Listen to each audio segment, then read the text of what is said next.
Shalom, selamat hari Minggu, selamat datang kembali. Kita bersama-sama pada hari ini bersyukur kepada Tuhan atas kebaikan Tuhan dalam sepanjang hari yang sudah kita lalui. Hari-hari yang kemarin yang kita lalui bersama-sama, biarlah pada hari ini kita datang ke hadapan Tuhan, kita bersyukur, kita memuji Tuhan, kita memuliakan Tuhan dan mendengarkan firman Tuhan. Sebelum kita beribadah, saya mengajak kita semua untuk bersyukur secara pribadi.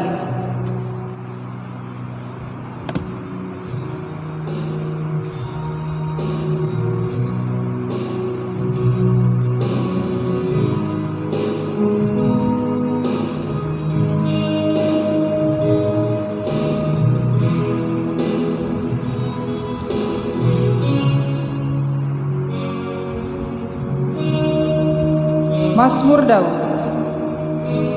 Seperti rusa yang merindukan sungai yang berair, demikianlah jiwaku merindukan Engkau, ya Allah. Jiwaku haus kepada Allah yang hidup. Bilakah aku boleh datang melihat Allah? Air mataku menjadi makananku siang dan malam, karena sepanjang hari orang berkata kepadaku, di mana Allah?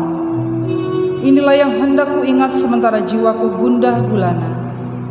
Bagaimana aku berjalan maju dalam kepadatan manusia, mendahului mereka melangkah ke rumah Allah dengan suara bersorak-sorai dan nyanyian syukur, dalam keramaian orang-orang yang mengadakan perayaan. Mengapa engkau tertekan, hai jiwaku, dan gelisah di dalam diriku? Berharaplah kepada Allah, sebab aku akan bersyukur lagi kepadanya, penolongku dan Allahku. Baiklah, marilah Bapak Ibu Saudara, kita menyiapkan hati kita untuk memulai ibadah kita. Saya mengajak kita semua untuk berdiri, kita menyanyikan pujian pribadi yang mengenal hatiku.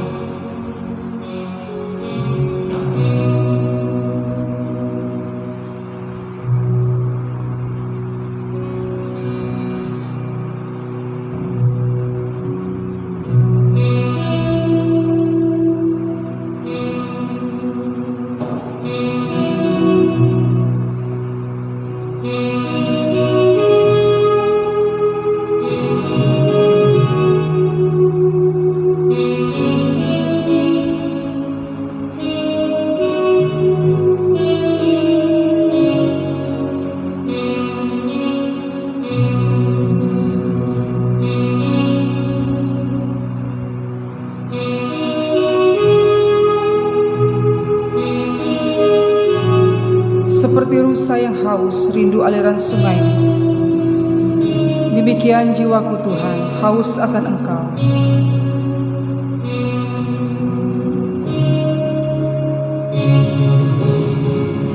Seperti rusa yang haus rindu aliran sungai-Mu,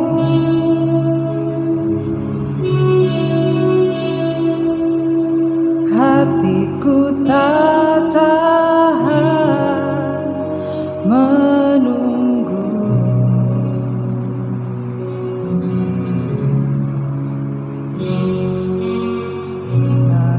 Bagai pada gesah menanti datangnya hujan,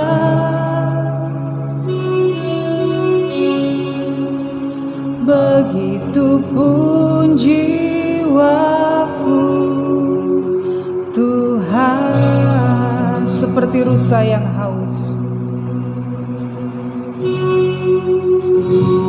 Seperti rusa yang haus rindu aliran sungai-Mu,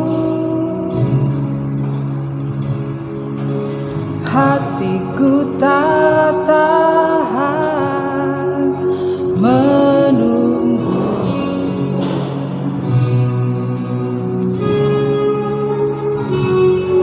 Bagai padang gersang menanti datangnya hujan,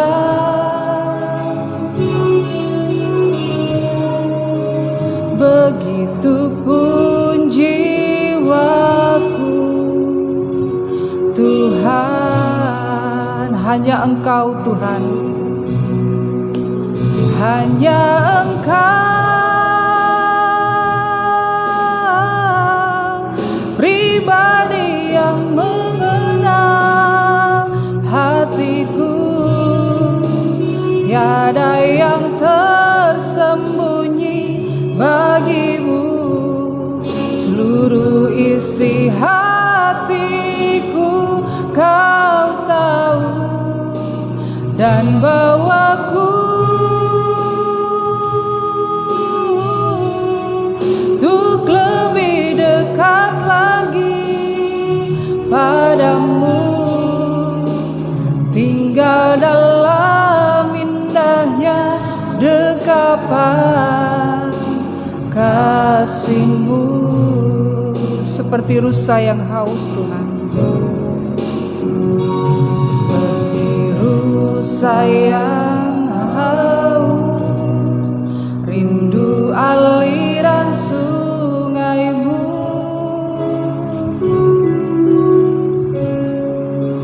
Hatiku tak tahan menunggu,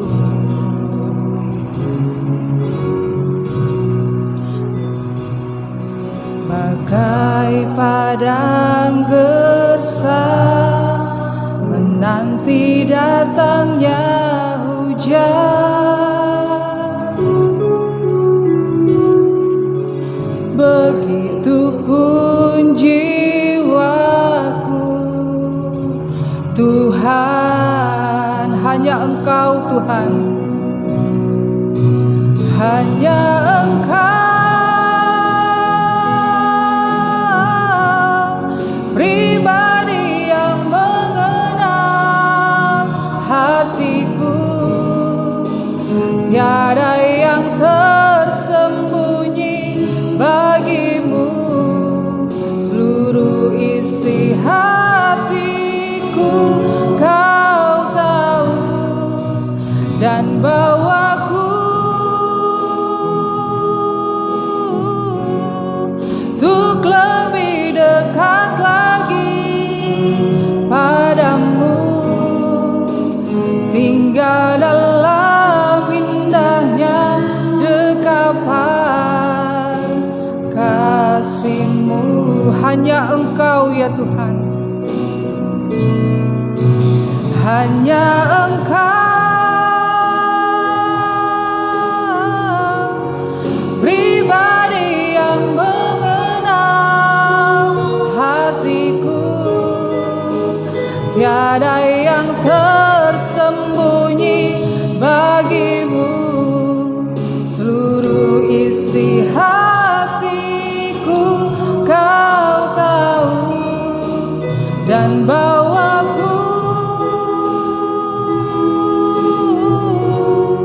untuk lebih dekat lagi padamu, tinggal dalam indahnya dekapan kasih-Mu. Tinggal dalam dekapan-Mu Tuhan, tinggal dalam indahnya dekapan kasih-Mu.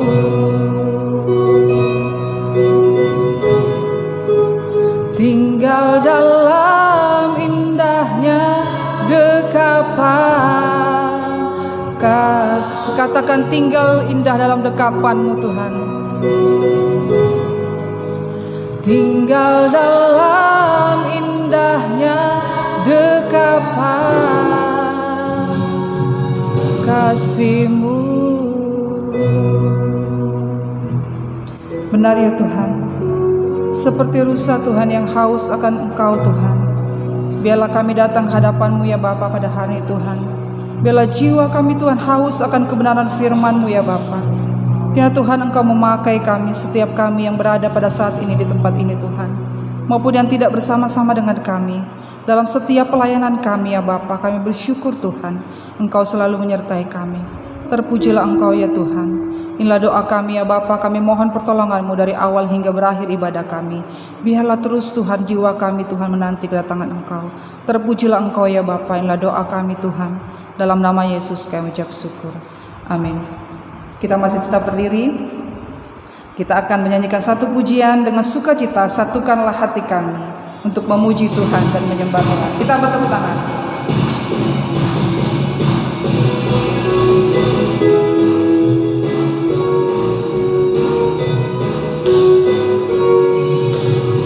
Satukanlah hati kami memuji dan menyembah, oh Yesus, Tuhan dan Rajaku. Eratkanlah tali kasih di antara kami semua, oh Yesus, Tuhan dan Rajaku. Satukanlah hati kami. Satukanlah hati kami memuji dan menyembah, oh Yesus, Tuhan dan Rajaku. Eratkanlah tali kasih di antara kami semua, oh Yesus, Tuhan dan Rajaku. Katakan bergandengan tangan. Bergandengan tangan dalam satu kasih, bergandengan tangan dalam satu iman, saling mengasihi di antara kami, keluarga kerajaan Allah. Bergandengan tangan, bergandengan tangan dalam satu kasih, bergandengan tangan dalam satu iman, saling mengasihi di antara kami, keluarga kerajaan Allah. Keluarga kerajaan Allah, keluarga kerajaan Allah. Katakan keluarga kerajaan Allah. Keluarga kerajaan Allah. Silakan duduk kembali. Kita bersyukur, kita memuji Tuhan, kita bertepuk tangan untuk kebaikan Tuhan. Silakan duduk. Mari kita berdoa. Bapa yang baik, kami berterima kasih dalam anugerah Tuhan kami ada sampai hari ini. Terpuji-puji nama-Mu ya Tuhan, Allah yang hidup, Allah yang benar, yang tidak pernah meninggalkan kami, yang di dalam penyertaan-Mu hari ini kami boleh ada bersekutu, memuji, menyembah Tuhan. Terima kasih Tuhan untuk semuanya. Kami sudah membaca kitab suci, waktunya kami akan merenungkan firman-Mu. Tolong kami, biarlah apa yang kami baca, kami dengarkan, oleh ilham, oleh pertolongan Allah Roh Kudus, kami boleh mengerti dan kami diberikan keberanian untuk melakukannya dalam hidup kami sehari-hari. Terima kasih Tuhan, dalam nama Tuhan Yesus. Amin. Silakan duduk. Shalom. Ya, selamat siang. Ya, kita bersyukur hari ini kita ada semua karena anugerah Tuhan kita Yesus Kristus. Nah, Bapak Saudara, tema kita hari ini adalah tantangan iman. Tantangan iman. Nah, ini tema kita ya, tantangan iman. Oke. Kita bersyukur untuk waktu-waktu kehidupan yang Tuhan berikan kepada kita. Nah, apa yang kita baca tadi itu sebuah kisah yang bagi saya agak menyedihkan, yang kemudian di dalamnya seolah-olah terlihat ada pelecehan gitu ya. Betul nggak? Tapi pada akhirnya berakhir dengan bahagia, di mana seorang perempuan yang anaknya sakit kerasukan roh jahat, dia pingin sembuh, tapi ketika datang mencari kesembuhan, apa yang dia dapatkan? Pertama, murid-murid Tuhan Yesus bilang apa? Suruh dia diam, karena orang itu apa? Ribut, teriak-teriak minta tolong. Baru setelah itu apa lagi? Tuhan Yesus sendiri berkata apa? Aku diutus kepada orang-orang Israel, bukan kepada perempuan itu yang adalah orang Kanaan. Ya, aku diutus kepada orang-orang Israel, bukan kepada anjing loh. Itu enggak mengenakan sekali loh. Tuhan Yesus, saya nggak tahu ya. Tuhan Yesus kok kayaknya teganya tuh dibilang perempuan tuh anjing gitu loh. Betul ya? Tapi apakah maksud Tuhan Yesus memang melecehkan atau menghina perempuan ini? Oh, ternyata tidak. Kenapa? Karena pada akhirnya kita melihat Tuhan Yesus berkata, "Hai ibu, imanmu sungguh besar. Terjadilah padamu seperti yang engkau kehendaki." Dan saat itu juga anaknya sembuh. Nah, di sini kita melihat kisah ini, firman Tuhan ini, Yesus sedang mengajarkan kita untuk apa? Untuk bertekun ketika kita menghadapi apapun tantangan di dalam perjalanan hidup kita. Saya percaya siapapun kita pasti akan menghadapi yang namanya ini, tantangan iman. Ya, nah untuk itu mari kita lihat bersama-sama bagaimana tantangan seperti apa yang dialami oleh perempuan ini dan juga yang mungkin kita alami. Cabut dulu Kak, baru pasang lagi. Ya itu, oke, thank you. Oke, yang pertama di ayat yang ke-22 itu jelas sekali. Ternyata ada satu oknum yang tidak senang dengan keberadaan kita. Siapa dia? Ini, iblis, roh jahat, kuasa kegelapan. Firman Tuhan berkata di ayat 22 pada pasal pembacaan kita tadi, pasal 15, perempuan itu anaknya kerasukan setan sehingga dia sangat menderita. Anak ini dia sakit karena apa? Kerasukan setan. Dan memang benar, Efesus pasal 6 ayat 12 berkata apa? Perjuangan kita bukan melawan darah dan daging, bukan sekedar apa yang kita lihat, bukan. Di balik apa yang kita lihat ada satu alam, ada satu oknum yang tidak kita lihat. Ya, itu roh, alam roh yang kita nggak lihat. Nah, orang ini dia mengalami, anak ini mengalami gangguan roh jahat. Makanya Efesus pasal 6 ayat 12 ini sekali lagi mengingatkan kita, perjuangan kita bukan melawan darah dan daging, tapi melawan pemerintah-pemerintah, penguasa-penguasa, penghulu-penghulu dunia yang gelap ini, melawan roh-roh jahat di udara. Bapak Saudara, penguasa pemerintah ini bukan pemerintah dunia, bukan ya, tetapi apa yang tidak kelihatan. Jadi hati-hati. Terkadang ketika kita sakit, itu sakit yang kita alami bukan sekedar sakit fisik yang bisa diobati dengan pengobatan medis, ya, tidak. Tapi ingat juga, jangan semua disangkut pautkan dengan roh jahat. Ada waktu-waktu tertentu yang memang kita ingat, roh jahat bisa saja mengganggu kehidupan kita. Ini tantangan pertama, ya. Jadi ingat Bapak Saudara, tantangan iman kita yang pertama datangnya dari roh jahat. Nah, untuk itu bagaimana kita menghadapinya? Jangan pernah kompromi dengan roh jahat yang senantiasa mau memanipulasi hidup kita, kebutuhan kita. Apa yang dilakukan oleh roh jahat? Dia menawarkan untuk memberikan kita sedikit hutang untuk kemudian mengambil keuntungan dari apa? Seluruh kehidupan kita. Itu roh jahat. Ya. Makanya kalau kita baca dalam Yohanes pasal 8 ayat 44, dia berkata apa? Iblislah yang menjadi bapamu dan kamu ingin melakukan keinginan-keinginan bapamu.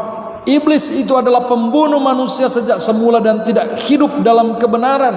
Sebab di dalam iblis itu tidak ada kebenaran. Apabila iblis itu berkata dusta, ia berkata atas kehendaknya sendiri. Sebab ia adalah apa? Pendusta dan dia adalah bapa segala dusta. Jadi Bapak Saudara, jangan percaya dengan tawaran-tawaran iblis. roh jahat, kamu ambil ini, kamu akan mendapatkan keuntungan seperti ini. Benar nggak? Itu bohong. Kelihatan benar tapi di belakangnya bohong. Jadi hati-hati. Nah, kalau kita lihat di dalam kehidupan realita, banyak orang yang ketika bekerja sama dengan iblis itu kelihatannya itu beruntung, betul ya? Kelihatannya beruntung, tapi akhirnya nanti akan diketahui betapa malangnya orang tersebut. Ya. Jadi Bapak Saudara, sesuatu yang bohong itu akan kelihatan kapan? Di awal atau di akhir? Di akhir. Seseorang yang ketika hendak berbohong, ketika dia menyampaikan sesuatu itu kelihatan bohong atau benar? Benar. Bahkan lebih benar daripada orang yang benar.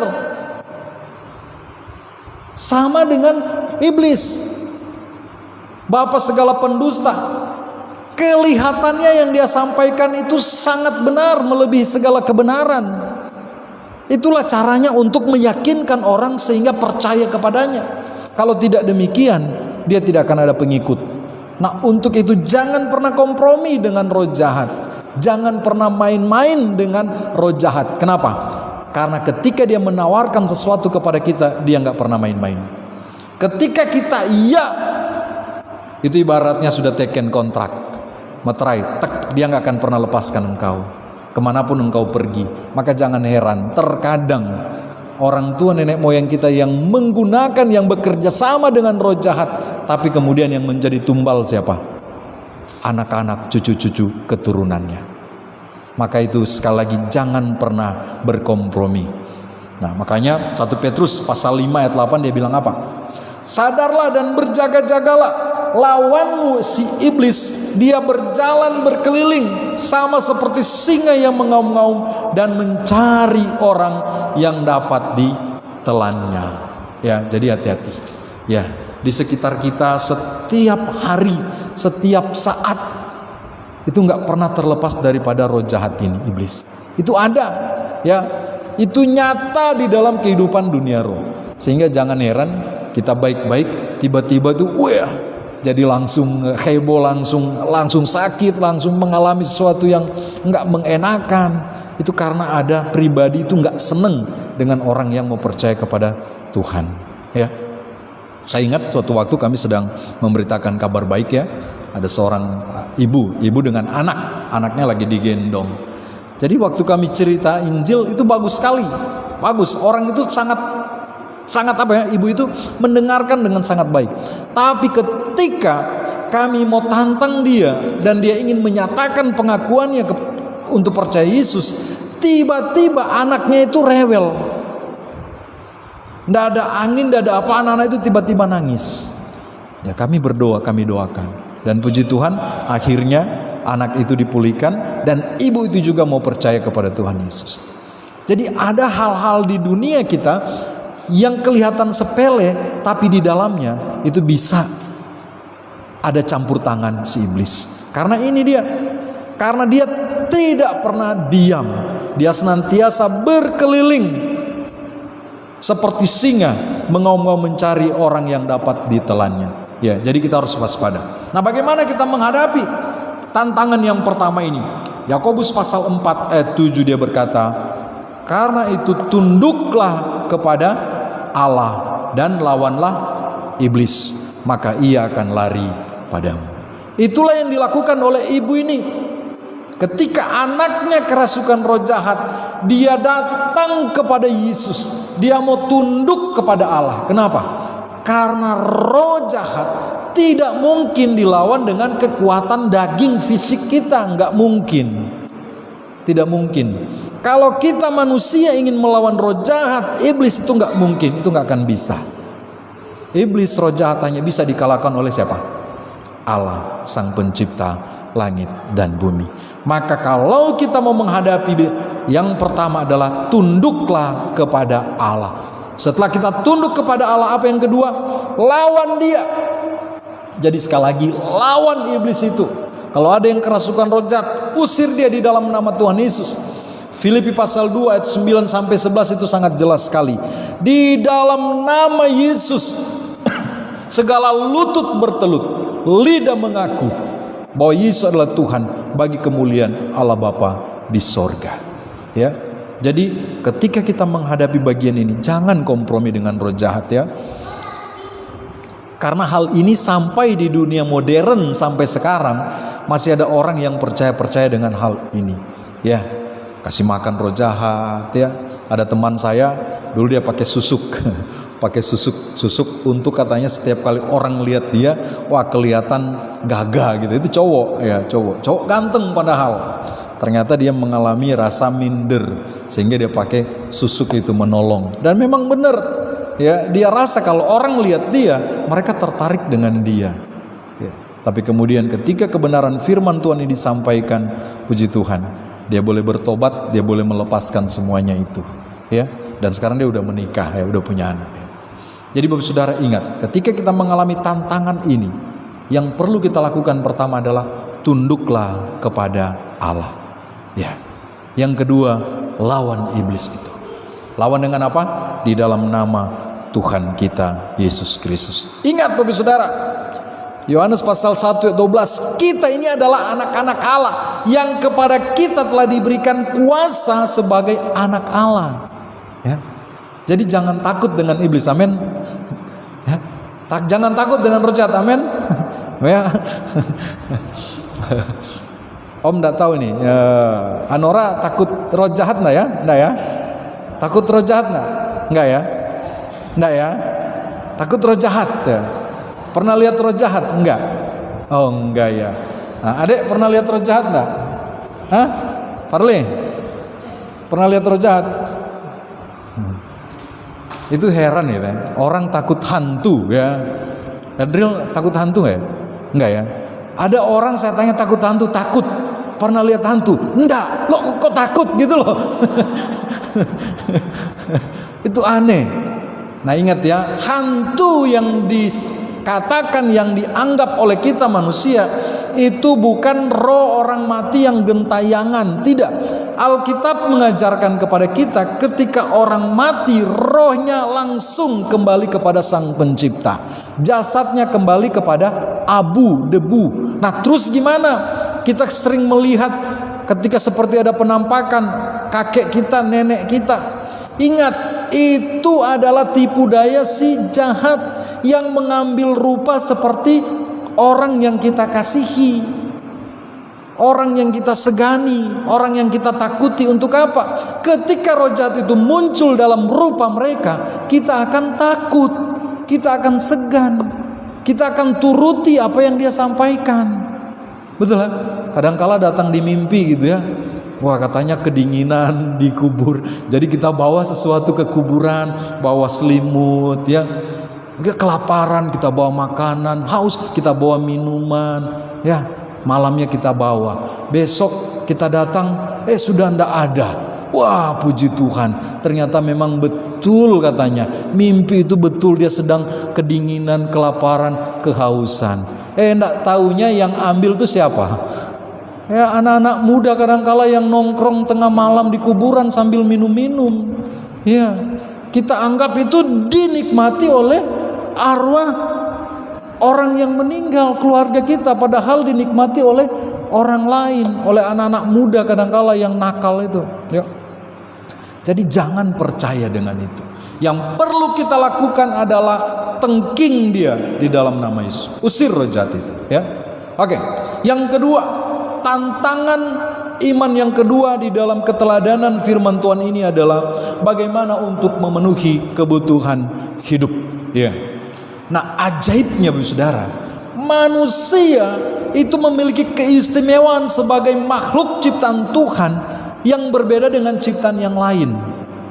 Namun di dalam keistimewaan manusia dengan segala kebutuhannya, dia memerlukan ini, pemenuhan. Nah, apa keistimewaan yang Tuhan berikan kepada manusia? Abraham Maslow, dia mengkategorikan ada 5 kebutuhan manusia ya. Yang pertama kebutuhan fisiologis ya, kebutuhan primer. Makan, minum ya, tempat tinggal ya, itu kebutuhan pertama. Semua kita punya ini, kita butuh ini semua ya. Makanya kalau kita sakit pun kita pingin sembuh gitu ya. Ini kebutuhan yang pertama. Kebutuhan yang kedua adalah kebutuhan rasa aman. Ya, di mana kebutuhan keamanan, perlindungan dari bahaya. Itu kebutuhan yang kedua. Kebutuhan yang ketiga adanya kebutuhan sosial. Kita butuh kasih sayang, rasa memiliki dalam lingkungan, bersosialisasi, adanya penerimaan, persahabatan. Itu kebutuhan kita manusia yang kedua. Yang ketiga, yang keempat, kebutuhan penghargaan. Manusia itu butuh untuk dihargai. Ya, makanya kita kalau diolok, diejek, wah itu ada rasa sakit, itu gimana rasanya ya? Kenapa? Karena kita butuh dihargai. Ya. Oke. Yang kelima, kebutuhan aktualisasi diri. Yang dimana kita perlu mengembangkan potensi yang ada pada diri kita. Yang tujuannya supaya kita mengalami kepuasan diri. Ya. Makanya kita ketika ingin cari pekerjaan, kita pingin sesuatu yang benar-benar, sesuatu yang berbeda, yang memuaskan kita, enggak sembarang. Nah, Bapak Saudara, bagaimana cara untuk memenuhi kebutuhan ini? Nah, terkadang kita jatuh di dalam bagian ini. Ada orang hanya karena untuk kebutuhan fisiologis, kebutuhan utama untuk makan, harus apa? Mengorbankan Tuhan. Cuma untuk makan, mencuri, merampok. Ya, itu ada orang ya. Kalau kita mungkin untuk saat ini terlepas dari kebutuhan fisiologis ini yang pertama, kita cukup. Tapi ada orang-orang tertentu yang terkadang gagal di dalam bagian ini. Ya, begitupun kebutuhan yang kedua, rasa aman. Orang takut, mengalami kegelisahan. Ya, saya pernah layani itu bapak itu lama banget ya. Ada ibu juga lama banget. Dia terjebak di dalam rasa khawatir. Nggak tahu khawatirnya itu kenapa. Sudah ke dokter, ke psikiater, dikasih obat, tapi sering banget khawatir.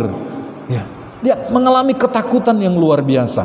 Kalau yang ibu hanya karena ada sakit ambeien gitu, dia takut dioperasi gitu ya. Takut dioperasi itu membuat dia nggak bisa tidur semalaman. Semalam-malaman dia nggak bisa tidur. Jadi akhirnya dia jadi kurus banget. Mengalami rasa takut.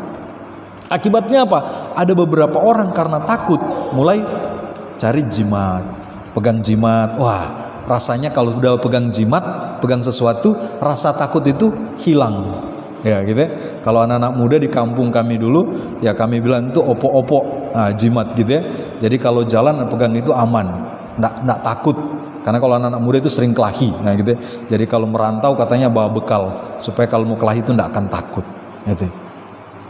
Itu salah, ya. Itu mencari pemuasan akan kebutuhan ini ke hal yang keliru, ya. Yang berikut juga penghargaan. Terkadang kita mencari kepuasan, pemenuhan kebutuhan untuk penghargaan dengan cara yang keliru. Akibatnya apa? Banyak orang menjadi sombong, ya. Banyak orang yang kemudian tidak bisa berkembang. Kenapa? Karena menaruh harga dirinya kepada sesuatu materi yang bisa hilang. Terkadang orang merasa, wah kalau saya nggak punya uang sekian ratus juta ataupun miliar, waduh rasanya hidup saya ini nggak berharga. Kalau saya nggak punya rumah kayak istana gini, aduh rasanya kok gimana ya. Nah, kebutuhan penghargaan ini hati-hati. Ini bisa terjadi karena adanya apa? Kompetisi. Ketika kita melihat orang lain, wah sudah mulai sukses, wah ini hati-hati ya. Ada cerita, ada seorang ibu ya, keluarga, dia selalu lihat tetangganya, lihat terus tetangganya. Jadi apa yang dimiliki tetangga dia pingin terus mendapatkan seperti tetangga. Dia merasa kalau tetangganya mendapat sesuatu lebih, harga dirinya itu kayaknya turun ya. Jadi dia pingin sama atau bahkan lebih. Tetangganya beli mobil baru, bilang dia nggak apa-apa ya, biar aja dia pingin main ya. Ini aja kecilin ya, oke ya. Tetangganya beli mobil baru, dia bilang sama suaminya, "Pak, tetangga di sebelah itu beli mobil baru, pingin juga dibelikan ya." Pokoknya semua yang baru tetangganya, istrinya langsung bilang kepada suaminya, Pak, sebelah ada yang baru. Nah, suatu saat suaminya pulang, dia nggak bisa berkata apa-apa, karena ternyata dilihat ibu itu sangat, ya punya enggak seperti biasanya lah. Ternyata yang di sebelah mereka terjebak dengan hutang, ya. Jadi kemudian disadarkan, ibu itu disadarkan. Terkadang dengan ingin memuaskan kebutuhan penghargaan, orang kemudian ya mengorbankan banyak hal yang sangat-sangat penting dalam hidupnya. Yang kemudian yang ketiga itu aktualisasi, itu sama saudara. Nah, ibu ini dia mengalami ini. Salah satunya adalah kebutuhan penghargaan, betul ya? Tapi coba lihat ibu ini dibilang apa? Anjing, betul ya? Apakah dia terganggu harga dirinya? Terganggu enggak harga dirinya? Ketika ibu ini dibilang oleh Yesus, aku datang bukan untuk kamu. Anjing gitu ya, nggak enak banget ya. Terganggu enggak ibu ini? Terganggu enggak ya? Kalau Ibu Lydia kira-kira dibilang gitu gimana? Mau datang ke dokter, dokter bilang, aduh maaf ya, kami yang ini dulu, yang domba-domba, yang anjing-anjing, jangan ya. Rasanya gimana Bu? Mau datang lagi ke dokter itu? Belis? Nggak akan. Wah, kita pasti akan marah. Tapi ibu itu dia berkata apa? Benar Tuhan, anjing juga makan dari remah-remah yang dijatuhkan anak-anak dari meja makannya. Bapak saudara, ingat sekali lagi, dalam memenuhi kebutuhan hidup kita, jangan taruh rasa harga diri kita, kebutuhan kita kepada hal-hal materi. Ya, kita boleh kaya, tapi suatu hari ketika dibandingkan dengan kekayaan orang lain, kekayaan kita nggak punya apa-apa. Bahkan kekayaan kita di dunia ini, itu sebenarnya tidak ada apa-apa di hadapan Tuhan semata. Apa yang kita membanggakan di hadapan Tuhan? Jadi jangan kemudian merasa minder hanya sesuatu yang kemudian kita nggak miliki, yang dan melupakan hal yang paling penting yang Tuhan sudah berikan kepada kita, yang tak tergantikan. Apa itu? Apa itu kira-kira? Tahu nggak? Adril tahu? Hah? Kita adalah anak Tuhan. Amin. Wah, itu status yang luar biasa, yang tak tergantikan. Betul ya? Anak Tuhan. Apapun yang kita miliki sekarang, ingat, status kita sebagai anak Tuhan itu lebih daripada apa yang kita miliki. Kenapa? Karena apa yang kita miliki sekarang materi, apapun itu bisa hilang. Tapi status kita sebagai anak Tuhan itu akan kekal sampai di akhir zaman. Ya, pertanyaannya ya, kita kan masih hidup di dunia. Bagaimana Dril kumpul dengan teman-teman? Wah, teman-teman kelihatan, wah baru saya kayak gimana gitu ya. Kadang-kala kan di sekolah dulu kan gitu ya. Kadang kita dibully, dikucilkan. Kenapa? Karena kita tidak seperti mereka. Ya, ingat, kita nggak mesti jadi seperti mereka. Kenapa? Karena kita adalah pribadi yang unik, yang istimewa dari ciptaan Tuhan, dan Tuhan sangat prihatin kepada kita. Amin. Jadi apapun kebutuhan kita, ingatlah bahwa kita adalah anak Tuhan. Bapa kita tahu apa yang kita butuhkan, maka Dia akan mencukupkan kita. Asalkan sama seperti perempuan tadi ya. Makanya ini Bu Saudara, dengan kebutuhan-kebutuhan yang kita miliki, yang dianugerahkan kepada kita oleh Tuhan, apa maksudnya? Allah menghendaki agar manusia hidup bukan untuk diri sendiri ataupun mengandalkan dirinya sendiri, melainkan hidup untuk orang lain dan mengingat akan penciptanya. Ya, Tuhan bisa enggak ciptakan manusia tanpa kebutuhan? Enggak perlu makan kenyang terus, enggak perlu ada harga diri, ya pokoknya jalan begitu aja, enggak perlu, ya bisa enggak? Bisa saja, seperti robot tanpa perasaan, bisa. Tapi Tuhan sekali memperlengkapi kita dengan atribut-atribut kebutuhan yang terkadang tidak bisa kita penuhi seorang diri. Kita perlu siapa? Orang lain. Kita ingat Tuhan. Sehingga ketika kita ingin memenuhi kebutuhan kita dengan segala kebutuhan, mungkin kebutuhan fisiologis, kebutuhan sosial, kebutuhan penghargaan, aktualisasi diri, ingatlah kepada Sang Pencipta kita. Dan kalau kebutuhan kita itu sudah dipenuhi, ingat juga kepada Sang Pencipta kita. memenuhi, dan ketika terpenuhi, ingatlah kepada Sang Pencipta. Sebagaimana dikatakan Paulus, ketika kita mengalami kebutuhan, Paulus bilang apa? Kukatakan ini bukanlah karena kekurangan, sebab aku telah belajar mencukupkan diri dalam segala keadaan. Aku tahu apa itu kekurangan dan aku tahu apa itu kelimpahan. Dalam segala hal dan dalam segala perkara tidak ada sesuatu yang merupakan rahasia bagiku, baik dalam hal kenyang maupun dalam hal kelaparan, baik dalam hal kelimpahan maupun dalam hal kekurangan. Ayat 13 ini enak. Segala perkara dapat ku tanggung di dalam Dia, ya, yang memberi kekuatan kepadaku. Wah, enak tuh. Jangan takut dan jangan bimbang. Nah, itu segala perkara kita bisa tanggung di dalam Tuhan, ya. Ayat 19, ingat bagian ini. Wah, ini asik sekali. Allahku akan memenuhi segala keperluanmu menurut kekayaan dan kemuliaannya dalam Kristus Yesus. Allah yang menganugerahkan kita keistimewaan dengan segala kebutuhan yang perlu dipenuhi, maka Allah juga yang sanggup memenuhi segala kebutuhan kita dengan caranya, ya. Apa yang sedang kita gumulkan, percayalah Tuhan punya cara untuk memenuhi semuanya, ya. Oke. 2 Korintus 8 ayat 14, ayat terakhir. Kita baca bersama. 3. Maka hendaklah sekarang ini kelebihan kamu mencukupkan kekurangan mereka, agar kelebihan mereka kemudian mencukupkan kekurangan kamu, supaya ada keseimbangan. Ingat, kebutuhan Tuhan berikan kepada kita untuk apa?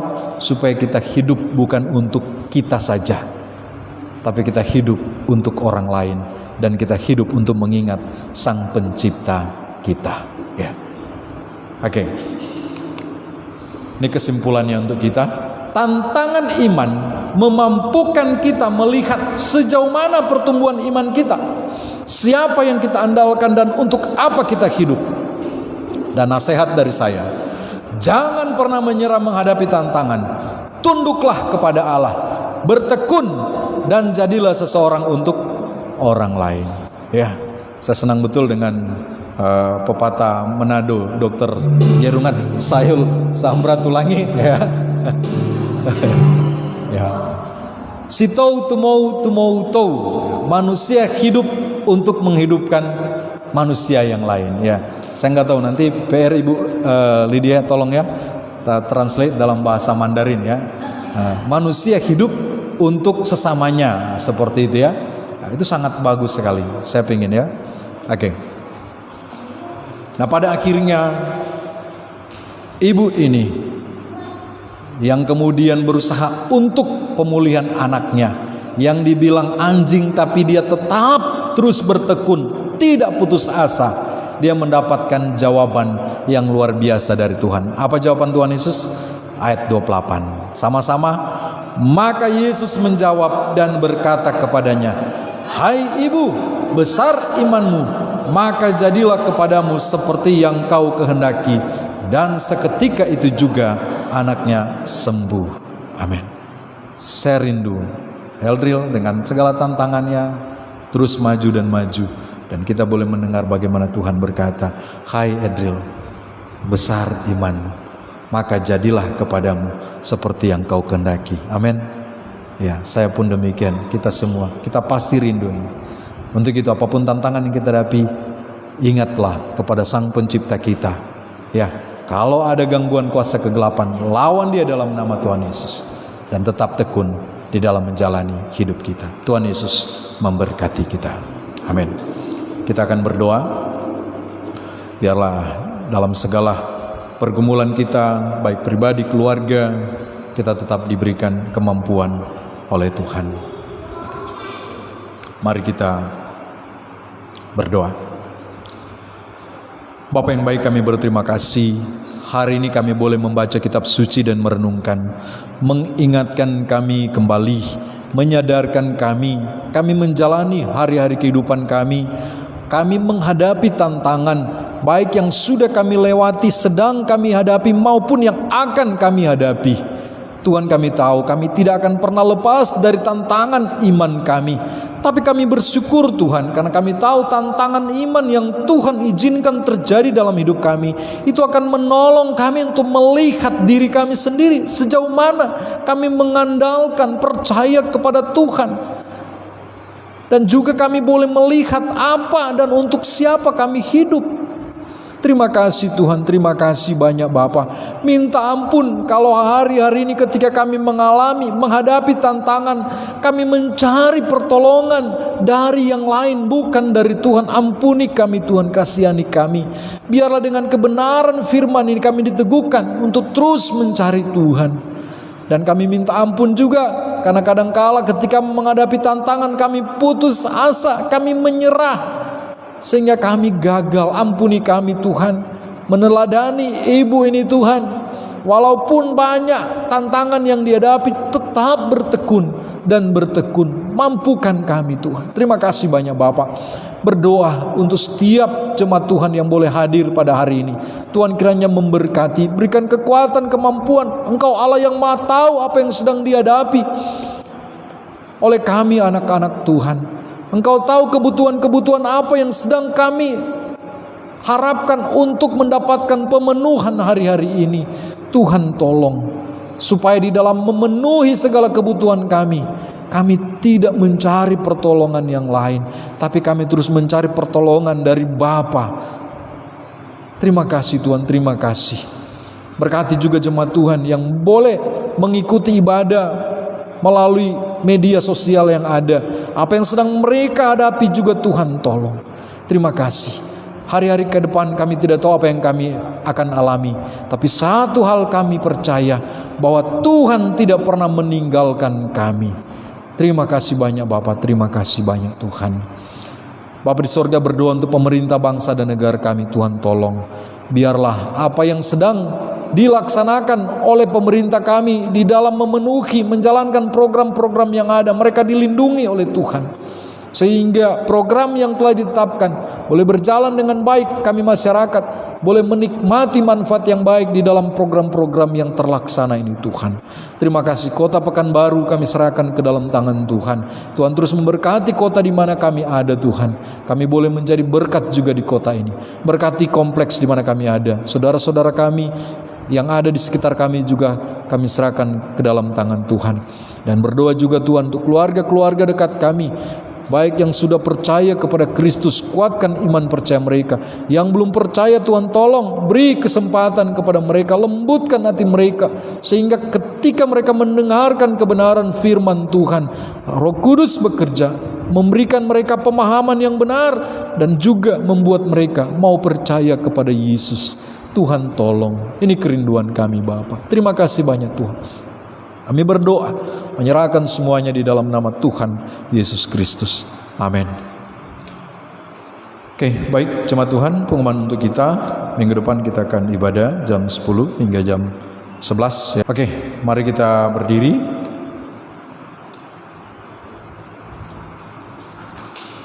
Kita berdoa. Bapa, kami berterima kasih di dalam anugerah Tuhan kami ada. Kami bersyukur Tuhan untuk semua yang Kau kerjakan dalam kehidupan kami. Terima kasih banyak Bapa, terima kasih Tuhan. Engkau sudah tuntun kami datang ke tempat ini. Sebentar kami akan pulang, berpisah dari tempat ini, melanjutkan aktivitas kami masing-masing. Tuhan tolong kami, sertai kami, supaya tiba di tempat tujuan kami dalam keadaan yang baik. Terima kasih. Jemaat Tuhan, arahkanlah hatimu dan terimalah berkat Tuhan. Berkat dari Allah Bapa, anugerah di dalam putranya Tuhan kita Yesus Kristus, tuntunan Allah Roh Kudus menyertai kita senantiasa dari saat ini sampai selama-lamanya. Amin. Selamat hari Minggu, Tuhan Yesus memberkati semua.